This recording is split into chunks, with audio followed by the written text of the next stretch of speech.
What's going on, guys? Yeah.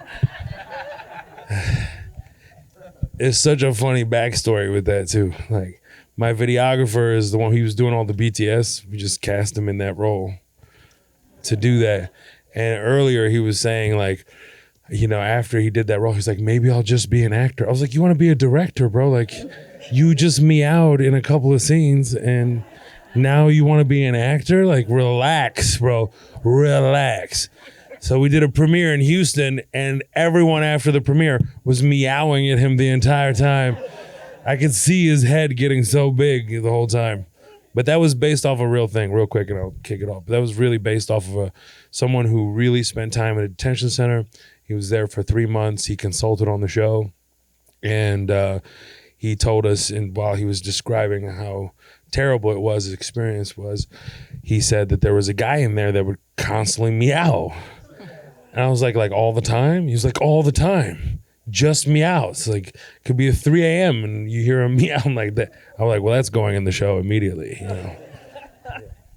And the meow thing was like all anybody would talk about when he was in the last, we did a panel and he was here, the meow guy. And apparently he was the one everybody talked about. Anyway. If he gets nominated, I'm going to be furious.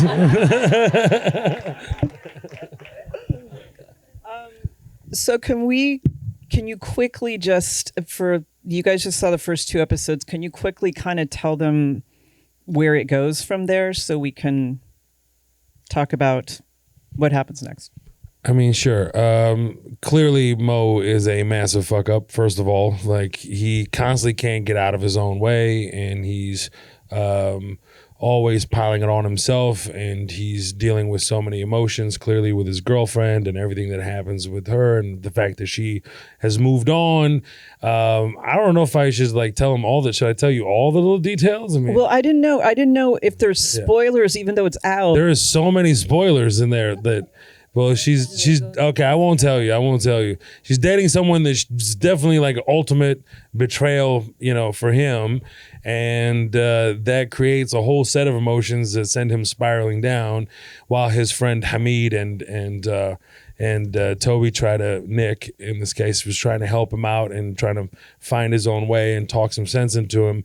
Meanwhile, you know, clearly his family has moved on when he's come back and he's trying to find himself, and he isolates himself further and further, and he keeps having these visions, so to speak, within the dream sequences throughout the season that are, you know, pointing to home and his idea of home and going home.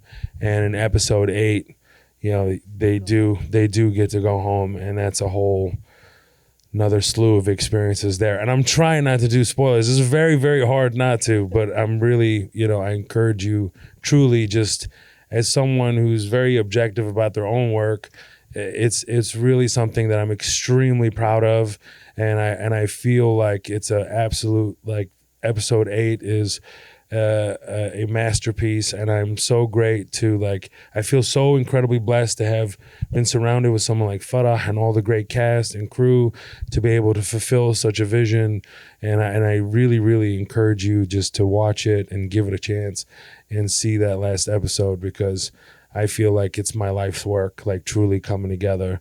You know, I heard a quote one time. It's like, if you are able to do one masterpiece in a lifetime, it's a worthy trek, you know? And that's something that was in the back of my mind the entire time while I was making the show. And in life, you know, and you hope that you're able to fulfill it. And I remember watching the first cut from my editor before I did my thing with her in the edit, and I just remember my wife sitting next to me, and we were just completely bawling, and I couldn't believe what I just watched. So, and the fact that it's based and grounded in my life and able to share it with the wonderful Farah, and for her to have, like, basically a copy-paste experience from my life was truly something I will treasure for the rest of my life.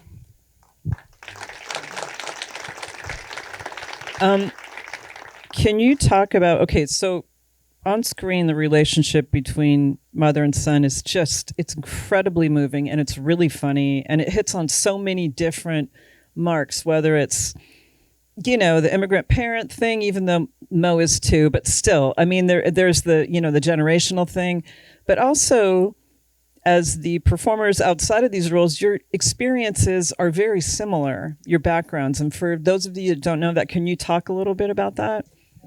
Well, I was born in Palestine. I lived in Jordan. I lived in Kuwait for a long period of time, and then the Gulf War came, so I had to leave to Syria to complete my studies. I lived there for almost 13 years, and then got married and moved to Egypt and lived there for 11 years, and then moved to the States when I was 40-something, 45. And I came with my kids, and it wasn't easy. So I went through a lot of pain, and he keeps doing this every time. So I went through a lot of what Mo went through in his life, and what you saw in the show. I used to stare at the ceiling so many times at night, hugging my two girls and just thinking, what will happen next? When will I get my papers? What will happen? Will I be deported? Will. So I understand totally what he went through, and I think so many people relate to this, and it's incredible. She was born in Nablus. She went to Kuwait, just same thing as my family, fled the Gulf War, ended up in California after, I didn't know you were in Syria and Egypt, my God. Jordan, excuse me. And then, she said, and Jordan, add another, we fled like 6 countries. We just skipped and went right to Texas, but really, since like we did have such a mirrored our own experiences, like it was really wild, to the point when I cast her in the show, we were on Zoom at the time, and it was still like getting out of COVID. And I remember speaking to her in Arabic, I'm like, hey, you got the role. And she was like, yeah. I was like, I don't want them to know that I told you that you got the role. And then she sent me a voice message on WhatsApp, and I'm listening to the message at my mother's house. And my mom walks in and she goes, I don't remember sending you a voice message today. I'm getting chills thinking about it, and it makes me so emotional because they couldn't have cast it any better, because they do sound alike. Mannerisms are the same, and I'm so blessed. And to cast her was like more than perfect, because she could play in the flashbacks. She's so young and has so much life in her. She could play young, she could play older, we can age her out, like it was such a blessing to have you.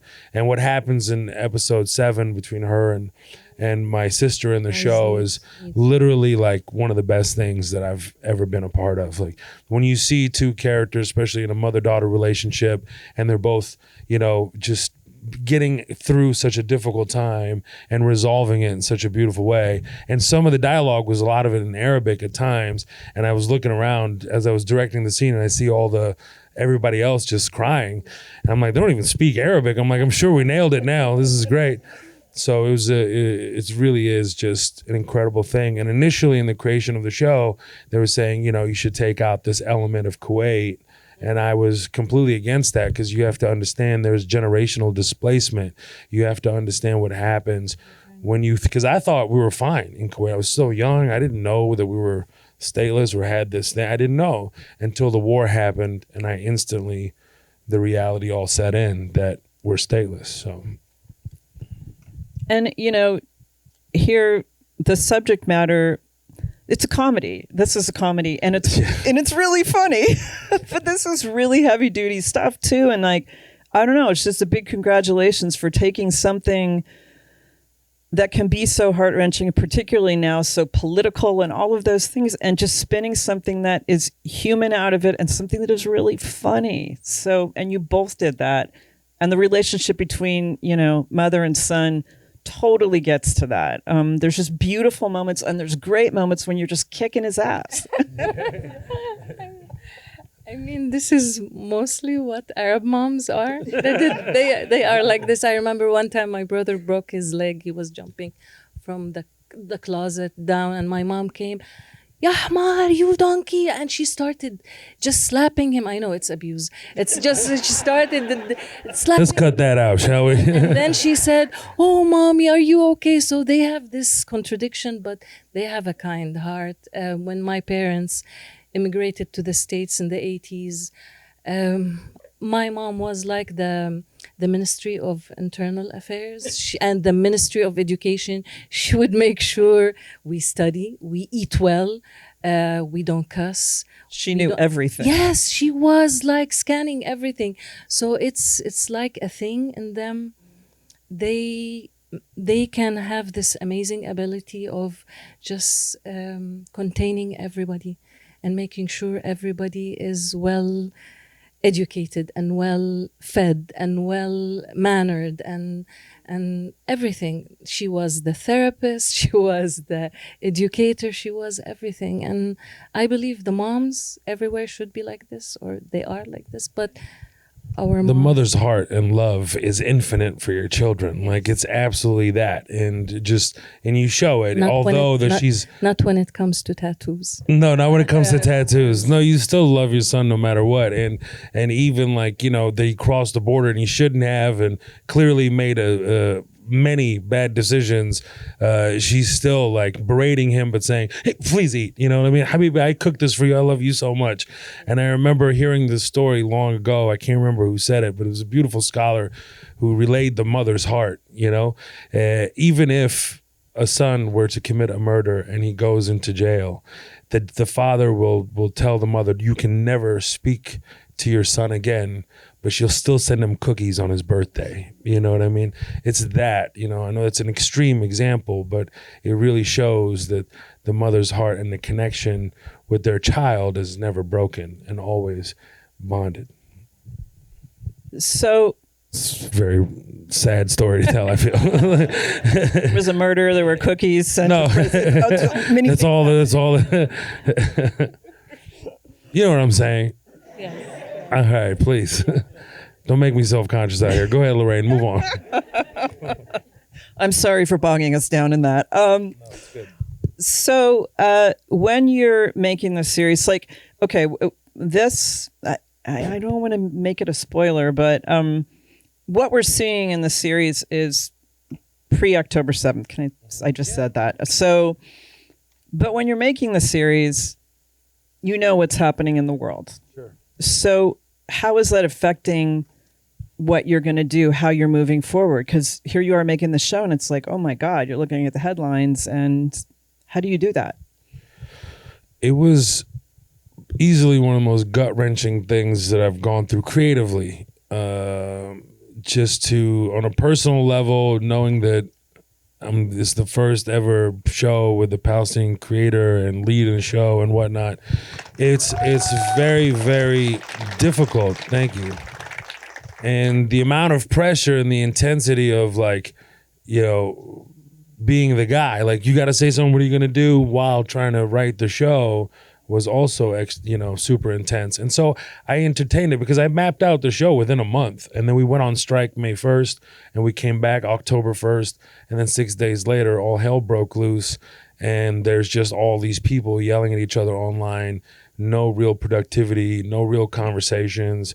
And so I was just really focused on, just pouring my heart and soul into the show and letting that do the talking. Now, as far as entertaining October 7th, to discuss it in the show, to have it in the series, every time I started writing a script where it did have October 7th as, it took over the whole thing. The characters became really didactic. You lost everything. You didn't know anything about the characters. You really didn't see, anything. There's no depth to them. Like, it just became about that event.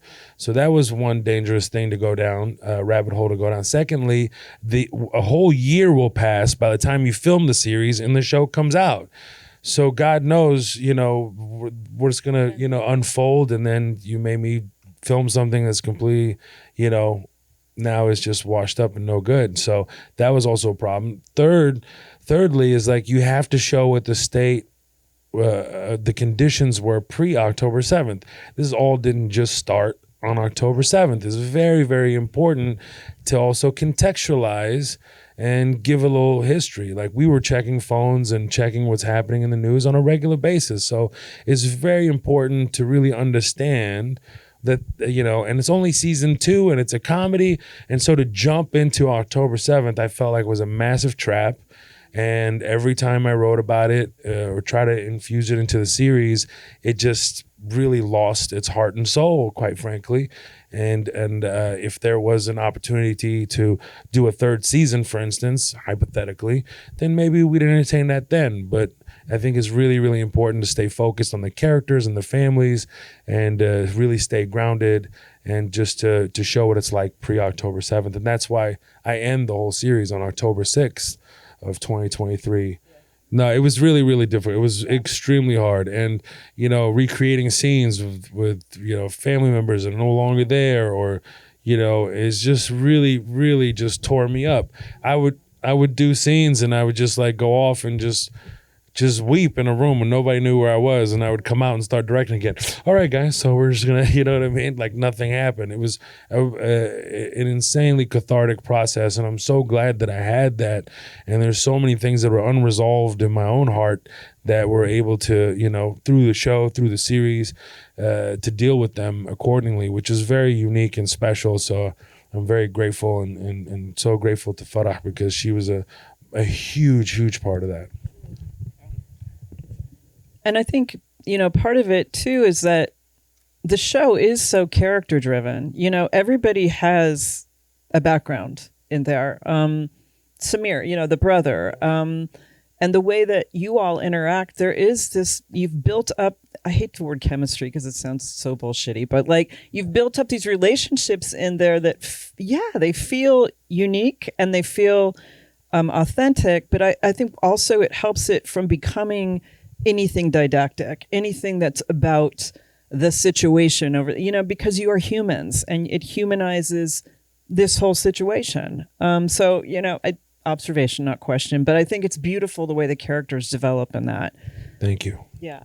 That's all I can say. I don't know. Yeah. And it's really based off of my brother and my mother. It's very grounded in that way. And sure, I was loose with it at times, but my own brother in my real life is that. And he's so unique, and he's neurodivergent himself, and he's just such a wonderful human being, and one of the smartest guys that I've ever known, quite frankly. He just digests books like I eat a cookie. Like, he's just incredibly, intelligent. And so that's like, and I had both my mom and my brother name the characters in the show, because the last thing you want is for them to hate the names.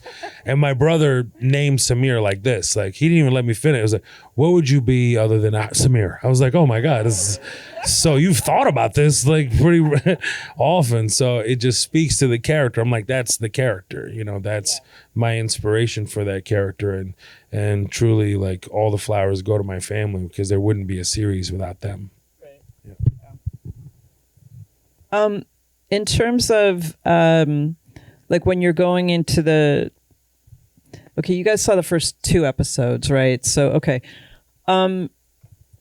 With the second season, the relationship between mom and son, like how did that change, and what was it like for you guys going into it? Was there anything that you discussed, like, okay, or you can also go to, are there particular scenes between you guys that are like standout moments? Because there's ones that made me cry and laugh. I'm just going to say a little thing. I used to send Mo WhatsApp messages. I bothered him so much. How about the mom? She's in love with Mo Hadid. How about the mom? She does this and that and has her own channel. How about this and that? And honestly, I think what he wrote and what he did, and it was even better than my imagination. He made it so true and so genuine, and you can believe that this is the mom and this is her son. And I don't know. Well, the one thing specifically about the season is, like, it's not necessarily about my relationship with my mom in particular. It was all of us, sure, but it was more so what everyone individually was going through while they were, making the olive oil business or trying to get the olive oil business off the ground, is what each individual character was going through, with my mom so focused on what's going on overseas and the tragedies that are going over there and the asylum case, and just seeing what a mother carries for a family, right? She's always has this heavy shoulders, and so it's just like making sure we land that and giving that opportunity for my sister in the show, played by Shireen, who's just fantastic, just to have them have their moment and see what a classic mother-daughter relationship is like, and bring that all together in episode 6, for instance, and 7.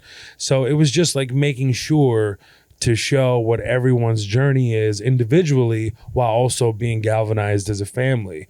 And that was really the focus in the show, is to see what everyone's inner struggles were and how it comes together at the end is really in a beautiful way. So that's what I really stayed focused on, because Mo's character is so self-indulgent. He's worried about himself and he's trying to figure it out. His ego's too big to just ask for help, and he's constantly just trying to figure it out, and he keeps just digging himself in a deeper hole. And he's too proud to ask anybody, to ask for a helping hand. And, you know, he's a grown man and he has to suffer the consequences of his choices. Where my mother is carrying this load and, you know, and being judged by how she's raised, you know, her son, and that he needs help and he should gain help, and having my sister jump into that, and having her husband, who's very funny in the show, have his own opinions, but he's also scared of his wife. You know, just bringing that all together is very, very special, and giving the opinions of the friends. Hamid's like, yeah, bro, you should just marry Austin and be happy, bro, you know, just do what I do. And the guy that you would think that doesn't have it together, he's the most put together out of everybody. So that's really fascinating too, to have a guy who just got to the States and 4 years later, he's already a citizen. He's fully like fulfilled and very protective and ingratiated into being a Texan. Like has guns everywhere. Yeah, it's so funny. So it's just like having that is I just want to add that he shed a light on a very important matter, the denial most of our parents go through when they have a kid who's special. Like this, they keep saying he's okay. And in the next episodes, you will see a lot of scenes between me and my daughter. Like we keep fighting, and I have this denial issue that my son is okay. He doesn't need therapy. He doesn't need help. So this is a major thing. Yeah, it's a big, big deal. And the fact that in the end, though, you still also see that the mom was also right too. Like it was very interesting as well, saying like, there is nothing wrong with you. You are perfect the way you are. But it's also good to hear it from someone else other than your mother, to know and to come to the realization of what you actually have and what you have to work through. That's also, you know, very important. We're in families, and it was a struggle for me, quite frankly, to write it into the show initially, because my family is unique in that way, where we do seek out help. We do have that. So I'm like, no, and then I realized like, oh, I'm kind of the anomaly in this situation where we have sought help, and we have, you know, we were lucky enough to do that. My mom did that. So that's great. But we also have a lot of families that don't do that. Yeah. So it's very important to do so. And I had to like really detach from my own life and really do that, because I was very protective of that and worried about how that could, you know, affect my own family. It's a very difficult, you know, thing to kind of juggle. So yeah, the whole thing was hard. The whole thing was like walking a tightrope, you know, and people are shooting lasers at you at the same time. Like, I'm already walking a tightrope. Between the subject matter, between the, you know, everything. I thought that was my coffee. I'm relieved it's just your purse. Like, oh my God, how much is this Netflix carpet? It's gonna be so expensive. Just catch me just shampooing the carpet. Like, all right. Yeah, we'll leave the purse. We'll get it later. All right. Yeah. So, and I think that's what's so great. Well, first I wanted to ask you, because you brought up the meow meow. Let's just get back to that. How much research went into like the whole, you know, immigration thing, the detention center? Because and also during, you know, the series, you guys end up having to trying to go into Israel, and that whole process you go in of being interviewed. And God, your character does a beautiful back and forth with this, you know, customs agent. How much of that was research? Because it feels, I mean, it's funny, but it also feels like dire and like you are there. Yeah, no, well, you asked the detention center part first, right? Yeah. So the detention center, tons of reading, spoke with my own attorney, who was my actual immigration attorney, who has over 45 years experience in immigration law.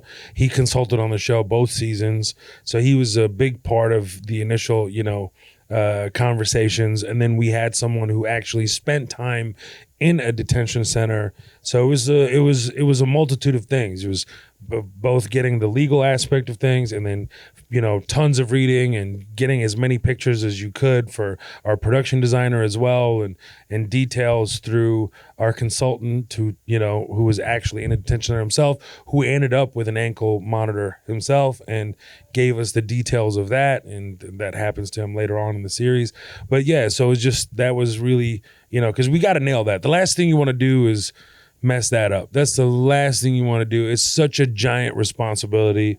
And also in that scene, I wanted to show how privileged Mo is also in it. He's a refugee, he's an asylee, but he gets in there and the guy's like, he overhears a story and how difficult of a struggle it was just to get to Panama. He almost died like 6 times. And he's like, how'd you get here? What's your story? I took a bus. I'm an idiot. And then he tries to make himself sound better. So to add more credibility, it was that. And then it was like, what do you do in the detention center? And initially the detention officer was 2 characters, and I condensed them down to 1 so we can get to know what the the detention officer is going through. Because I was like, oh, we're going to find out and we're going to get to see inside of that world, but I'm very curious, what is it like to be a guy that's in there all the time? He's essentially in a jail of his own, right? Although he gets to go home, he still has to get up every morning and come back to this hellish environment. Like, what does that do to the human heart, the human condition, and the mind? And I thought it was really important to get a little insight in that as well. So that was the focus with the detention center in particular, because we only had a short time. And of course, I wanted to show a fantasy of him trying to leave, and I was like, one of my all-time favorite movies is Shawshank. I'm like, I gotta do that. I gotta see if hopefully we can pull it off, and I thought we did a great job with that. So initially it starts off obviously very serious with his grandfather, and that's one of the first early signals that he has to go home, and for him to be out on the other side of the wall. And most people don't catch it, but there's like a lightning bolt that just gently kisses the dome of the rock, just showing it's a metaphor for how contentious that whole area is and what everything is going on there. But there's like these little Easter eggs throughout. And as far as heading back home and landing in Tel Aviv, that's based off of my experience, my own experience. And when I took my mom and my brother back in 2016, it was my mom's first time to go back in 37 years, where she was actually allowed to go back, place where she was born, where she was raised. And my grandmother was carrying my mom in 1948 when Israel was formed. They left Haifa on foot and ended up in the West Bank. And so my mother's literally been experiencing this life from the womb, So to have her go back and to have this conversation is just a standard, really, honestly. It was very standard. We are running out of time. We've run out of time. When you get to the back and forth, it's beautiful. It's so good. And thank you so much. Thank you. And I wish we had more time. I wish we did too. Thank you so much. I really appreciate you guys coming out and